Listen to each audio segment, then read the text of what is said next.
राजधानी पांगना में महामाया पांगना के दुर्ग मंदिर के प्रांगण में हम देख पा रहे हैं कि हमारे पृष्ठभाग में महामाया राजराजेश्वरी पांगना का 6 मंजिला अद्भुत और काष्ठ कला का वैभवपूर्ण मंदिर हमारे सामने।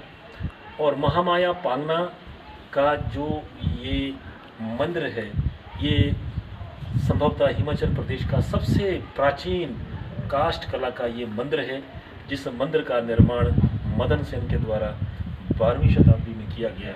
लगभग 1270 वर्ष पुराना इसका जो वास्तुशिल्प है, और ये मंदिर आज भी वक्त के तपेड़ों को सहन करके खड़ा है। और इसका जो निर्माण है दीवारों का, वो काष्ठकुणी में हुआ है, और थोड़े थोड़े अंतराल के बाद पत्थरों के साथ शैतियों को क्षैतिजीय आकार देकर के मंदिर आज भी अडिग रूप से खड़ा हुआ है। महामाया पांगना वीरसेन को सुगेत रियासत का राजा बनाने में इनका ही हाथ रहा है।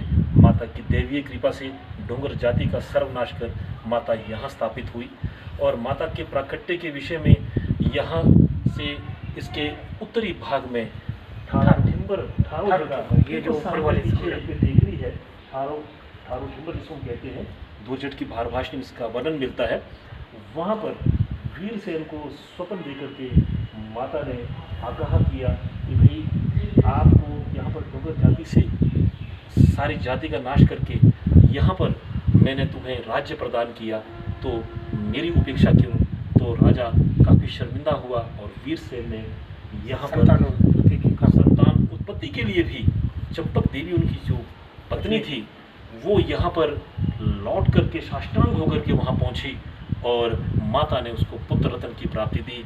और माता के स्वयंभू वहाँ पर 9 नुपुर और उनके चरण चिन्ह और उनका सिंहासन और उनका एक खड्ग जो है वो उसी स्थान पर प्राप्त हुआ, और उसको सहर्ष शिरोधार्य करके यहाँ पर उसको यहाँ पर स्थापित किया। पुत्र होने के पश्चात वीरसेन ने यहाँ पर माता को गर्भगृह में प्रतिष्ठित किया। माता के गर्भगृह में यहाँ पर तंत्र विद्या का भैरव तंत्र साधना और श्री यंत्र, कच्छप यंत्र, और इसके साथ कुलाचार जो हमारे शाक्त मत की परंपरा है तंत्र की है, उसके भी यंत्र यहाँ बने हुए हैं। इससे ये विदित होता है कि ये पांगना का ये जो मंदिर है महामाया राजराजेश्वरी का, ये तंत्र विद्या की बहुत बड़ा एक स्थान रहा है और रहा है। मंदिर के धरातल वर्ग में दाईं तरफ यहाँ पर हत्या माता का मंदिर है, और हत्या माता यहाँ के राजवंश की एक राजकुमारी का ये मंदिर है, और उनका नाम चंपावती उनका रहा है। और ये 17वीं शताब्दी में रामसेन यहाँ के राजा रहे हैं, और उस राज में एक ऐसी विचित्र घटना इसी ही परिसर में घटी कि चंद्रावती उनका नाम था राजकुमारी का। तो चंद्रावती यहाँ पर जो है एक यहाँ के स्थानीय महल में लड़कियों में एक खेल यहाँ पर खेल रही थी, और जिसमें कि पुरुष और महिला वेश में वो खेल रही थी। और यहाँ एक ब्राह्मण जो एक राज परिवार से उनका संबंध था, राज परिवार से ही ब्राह्मण थे, उनकी नज़र पड़ी, और ये एक अफवाह रूप में बाहर ये बात फैली कि जो राजकुमारी है किसी यहाँ के स्थानीय पुरुष के साथ, लड़के के साथ उनका यहाँ पर जो है वो खेल रही है, उनके अंतरंग संबंध है।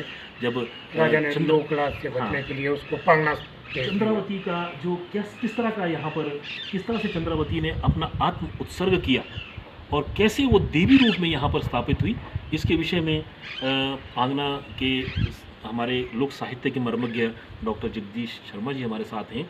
वो बताएंगे कि किस तरह से रामसेन को आत्मग्लानि हुई जब उन्हें ये मालूम हुआ कि उनकी जो पुत्री है वो निर्दोष है, और उसके बाद इस राजधानी को कैसे परिवर्तन यहाँ से लोहारा किया गया, इसके विषय में आप जानकारी देंगे डॉक्टर जगदीश शर्मा। लोकलाज से बचने के लिए राजा रामसेन ने अपनी बेटी को कुछ सेवकों के साथ पांगना स्थानांतरित किया। ये जो स्थान है ये राजा मदन सेन ने जब यहाँ से राजधानी को स्थानांतरित किया, उससे पूर्व ये रनिवास था। तो राजा मदन सेन को दर्शन हुए थे कि इस स्थान को छोड़ दे, अन्यथा वंश वृद्धि जो है रुक जाएगी। इसका वर्णन भी इसके पंजाबी स्टेट्स में राजा मदन सेन की अगली पीढ़ी में रामसेन जी हुए। रामसेन की बेटी का जिस तरह से डॉक्टर ने बताया कि वो लड़कियों के साथ खेल रही थी, किसी ने पुरुष प्रधान वस्त्र धारण कर रखे थे। राजपुरोहित ने बताया कि भाई आपकी बेटी के किसी युवक के साथ संबंध है। तो इस करके राजा ने जब यहाँ स्थानांतरित किया तो यहाँ पहुँचने के बाद तो चंद्रावती ने जहर लिया और आत्महत्या कर ली।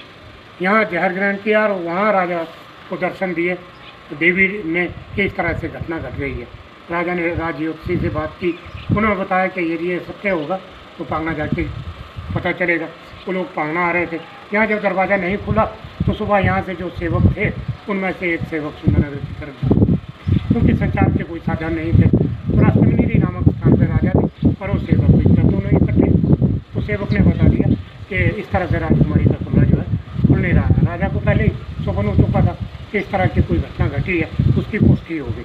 जब यहाँ पहुँचे तो रात का समय था, तो पर चेतना अवस्था में देवी फिर प्रकट हुई कि मैं निर्दोष हूँ। कि राजकुमारी स्वप्न में प्रकट हुई देवी रूप में, मुझे 6 महीने तक इस स्थान पे मेरे आंगन में ही दफना देना। यदि मैं अपवित्र हुई तो मेरी देह 6 महीने बाद जो है गल सड़ गई होगी। यदि पवित्र हुई तो मेरी देह जो है उसी अवस्था में होगी जिस अवस्था में आप उसे देखेंगे। तो सचमुच 6 महीने तक इस स्थान पे चंद्रावती को दबाया गया। 6 महीने के बाद जब निकाला तो उसकी देह जो थी वो उसी रूप में थी। पर उसके पश्चात पांगना के इस मंदिर की दाईं दिशा में 2 नदियों का संगम, यानी शिकारी देवी की चरणगंगा यानी पांगना खड्ड और खलेडी खड्ड के मध्य में एक स्थान है। उस स्थान पर उसका अंतिम संस्कार हुआ। उस स्थान पर उसके अंतिम संस्कार से उस जगह का नाम भी चंद्रा पड़ा, यानी चंद्रावती के नाम से चंद्रपुर, फिर वो चंद्रा नाम से स्थान जाना गया। और राजा रामसेन ने चंद्रावती की समृद्धि को बनाए रखने के लिए, क्योंकि वो देवी भक्त थी, शिव और पार्वती की भक्त थी, शिव और पार्वती की मूर्ति की वहाँ पे स्थापना की। और यहीं से ही वीरसेन ने राजसी व्यवस्था की शुरुआत की है। और इस पांगना के पूरे गांव के साथ में इस नदी जो चरणगंगा के नाम से ये पांगना नदी सुप्रसिद्ध है। और ये महाभारत कालीन महाकाली शिकारी देवी के चरणों से निकलती है। संभवतः शायद चरणगंगा नाम इसका पड़ा। चौरासनी इसका उद्भव स्थल माना जाता है, जो शिकारी के बिल्कुल नीचे से ही है। और ये जो स्थान यहाँ पर माता का इस टेकरी पर है, महामाया जो प्रतिष्ठित यहाँ पर राजराजेश्वरी है। और इनका जो ये पश्चिमी भाग है जिसको हमने ठारू का स्थान कहते हैं, वहाँ 21 नागिनें जो हैं इनकी रक्षा करती है। और इनका जो सोपान अंदर की है, जो पूर्वी भाग में इसके सोपान हैं, और 18 बाण इसके 18 जो गण हैं वो उसकी रक्षा करते हैं। और इनका जो दक्षिणी भाग है और वहाँ पर देहरी की माता, जहाँ पर के धुंगर जाति की का सर्वनाश माता ने वीरसेन के कहने पर किया, वो रक्षा करती हैं। और इसके उत्तरी भाग का जो रक्षा है वो शिकारी माता करती है। तो चहुं दिशा में यहाँ पर देव समुदाय जो हैं माता की रक्षा के रूप में प्रतिष्ठित है।